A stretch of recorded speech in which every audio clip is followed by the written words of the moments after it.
What I'm about to show you changed humanity, but it began with a secret known only to village milkmaids. The year is 1796. Smallpox is killing 400,000 people a year in Europe alone.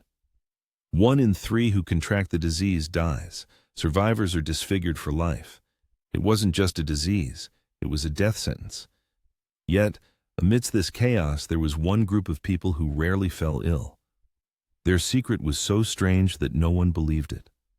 In a few minutes, you'll witness a respected physician take pus from a sore on a woman's hand and inject it into an 8-year-old boy. And this will save the world. Smallpox spared no one, kings nor infants. Pustules covered every inch of the body. Survivors faced blindness and disfigured faces. Among its victims were Pharaoh Ramses V, England's Queen Mary II, France's King Louis XV, and Russia's Emperor Peter II. Child mortality rates reached 80%. Prior to this, the only method of defense was a game of Russian roulette known as variolation.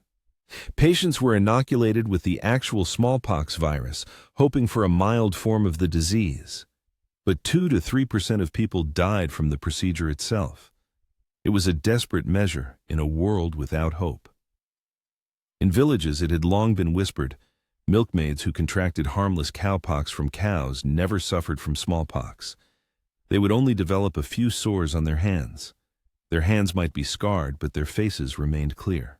In an era when almost every adult's face was pitted with pockmarks, milkmaids with their smooth skin were considered paragons of beauty. Their immunity was literally written on their faces, making them desirable brides. This was dismissed as folklore, mere country tales. One such milkmaid was Sarah Nelmes, who would become the source of material for the future experiment. An obvious question arose. Why cows? How could a harmless animal disease protect against a deadly human one? The scientific clue is simple. The cowpox virus and the smallpox virus are cousins from the same family of orthopox viruses.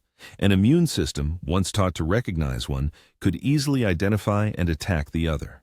It's like learning to recognize one identical twin and then being able to identify the other, even if they're dressed differently. The main question remained, who would be the first to dare test this audacious theory, staking a human life on it? The answer came from a man who himself had nearly died from smallpox as a child. Imagine for a second that you are a parent in the 18th century. Every cough from your child brings chilling dread. You see people on the street with pockmarked faces and know they are the lucky ones. They survived. Your reality is constant fear. Now you understand why people were willing to believe anything, even a milkmaid's tale. That man was Edward Jenner. He was neither a madman nor a charlatan. He was a respected country physician, a naturalist, and a member of the Royal Society of London. But what's surprising is that he gained entry to this elite society not for medicine, but for zoology. Jenner was the first to scientifically describe how a cuckoo chick, barely hatched, blindly pushes its foster parents' eggs and chicks out of the nest. This proves he was a brilliant observer, capable of seeing patterns where others saw only chaos. He studied birds and aeronautics. He was a man of science with a rare quality. He knew how to listen not only to his colleagues, but also to village gossip.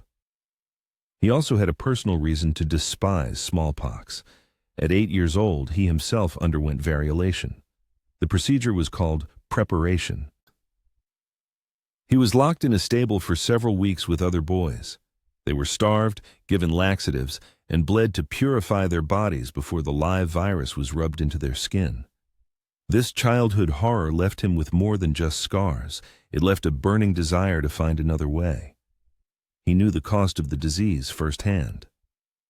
Legend has it that he once heard a simple phrase from a milkmaid, "I shall never have smallpox, for I have had cowpox." To everyone else, these were idle words. To Jenner, it was a hypothesis. He began to act not as a doctor, but as a detective investigating a cold case. The milkmaid's rumor became an anonymous tip. For the next 20 years, he collected evidence, interviewing farmers, keeping meticulous records, and looking for patterns. He awaited the perfect moment to apprehend the main culprit, smallpox. He didn't just believe a rumor, he launched a rigorous scientific investigation. Put yourself in his shoes. You have a hypothesis based on rumors, and 2 decades of observations. To prove it, you need just one experiment, an experiment on a living human. But if you're wrong, you'll kill a child and forever ruin your name. If you're right, you'll change the course of history. He faced a choice: proceed or retreat. He stepped forward. His subject was James Phipps, the 8-year-old son of his gardener. Today, this would be an unthinkable crime. Then, it was the only chance. But it wasn't mere exploitation.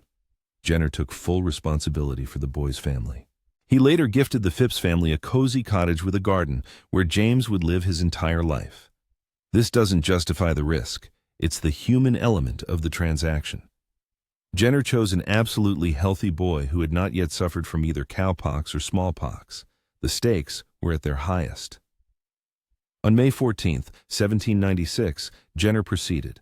He had no syringe. He took a lancet, a thin, double-edged surgical knife.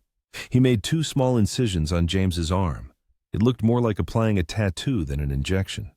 Then, he carefully took the fluid, that very pus from a cowpox lesion on milkmaid Sarah Nelms's hand, and meticulously rubbed it into the boy's fresh wounds.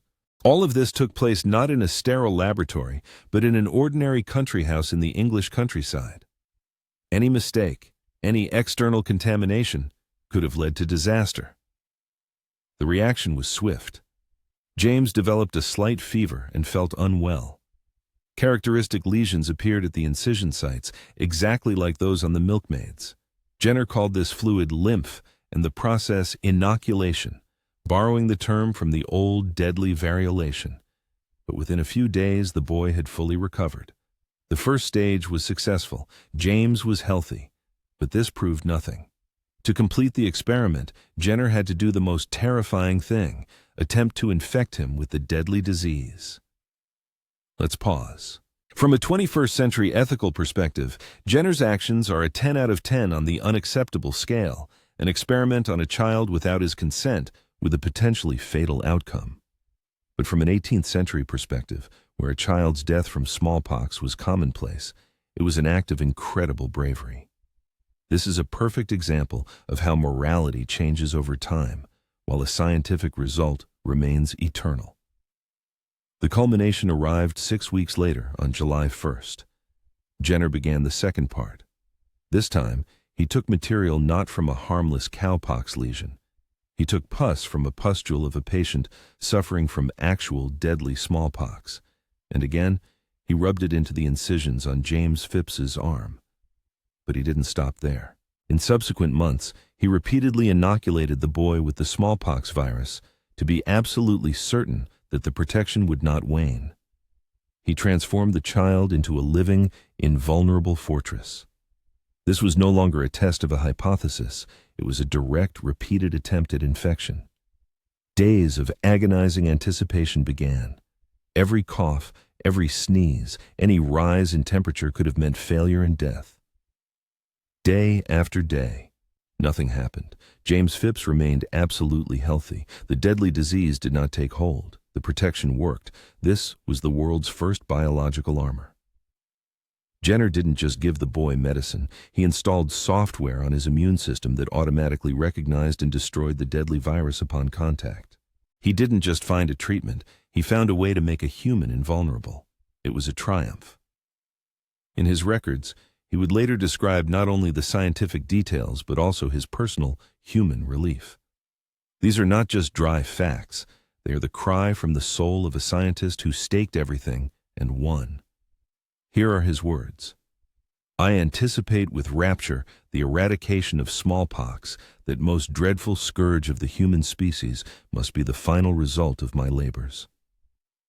He realized that his mad gamble, based on village rumors, had been crowned with success. For the first time, humanity had true hope. But the scientific world did not share his enthusiasm. Jenner wrote a paper detailing his experiment and sent it to the Royal Society of London, the country's chief scientific body. The reply was humiliating. He was not merely refused publication. The president of the society returned the manuscript with cold advice, not to risk his scientific reputation by presenting to the learned body anything which appeared so much at variance with established knowledge. His evidence, based on a single case, was dismissed as anecdotal, and the idea itself, too strange. Jenner did not back down. He returned to his village and continued to gather evidence, inoculating other children, including his own 11-month-old son, Robert. He staked not only his reputation but also his family. In 1798, weary of rejections, he published his findings at his own expense. It wasn't a thick book, but a thin pamphlet, 75 pages that changed the world. In it, he gave his procedure a name. He called it vaccination, from the Latin word vaxca, meaning cow. Literally, cowification. And this name became the perfect target for his opponents. The famous caricature by James Gilray appeared. In a doctor's office, patients are being inoculated, and tiny cows begin to sprout from their bodies, from their noses, their arms, their mouths. It was a visual image of societal fear and distrust. The name that was a source of ridicule would become a symbol of victory. But back then, it was a stigma. Let's be honest, why was he not believed? Imagine, today, a doctor comes to you and declares he's found a cure for cancer. You just need to rub the juice of a rare Mexican cactus onto your skin. Would you believe him, or would you think he was crazy? The scientific community demanded reproducible data, not anecdotes about milkmaids. Their skepticism was like an antivirus program in science, which by default blocks any unknown file until it proves its safety and effectiveness. This wasn't malice. It was a protective mechanism that guards the world from charlatans. And this makes Jenner's victory even more significant. He managed to hack the most robust firewall of his time, the stubbornness of scientific consensus. The breakthrough began when other doctors in London replicated his experiments and achieved the same results. The hypothesis was confirmed, and then the idea spread across Europe like wildfire. The most surprising proponent was England's enemy, Napoleon Bonaparte. While at war, he ordered his entire army vaccinated in 1805. When Jenner asked him to release 2 English prisoners, Napoleon replied, "Ah, Jenner, I can deny that man nothing." In America, Thomas Jefferson championed the idea. The British Parliament, which had once ignored him, awarded Jenner 2 grants totaling £30,000, a fortune.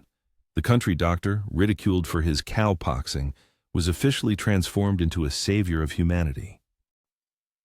The scale of this victory is difficult to comprehend.